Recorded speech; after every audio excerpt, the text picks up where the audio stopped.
សួស្តីបងចង់បានកូនសត្វព្រាបលំអបាទមានព្រាបមុខឌៀនមានព្រាបមន់ពួកនេះចេះស៊ីចំណីស្ទាត់ខ្លះព្រាបរៀនស៊ីខ្លះសត្វកូនអាយុ1ខែជាង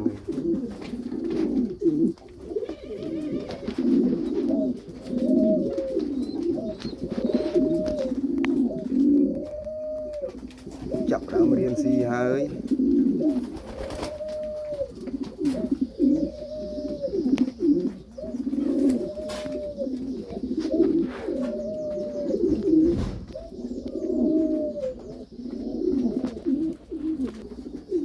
អានេះនៅមួយមេតែអាយុបាន13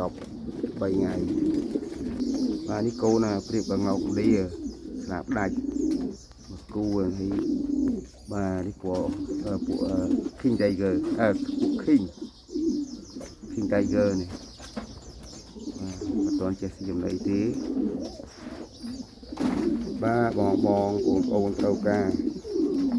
ឆ្លាញ់ចង់យកចំអាចតំណងបានមេបាក៏មានអូនចេះស៊ីចំណីស្ទាត់ក៏មានពួកអាចាស់ខែក៏មាន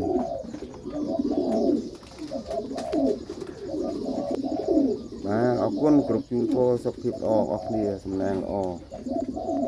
បាទសូមមានសុខភាពនៃការធ្វើដំណើរ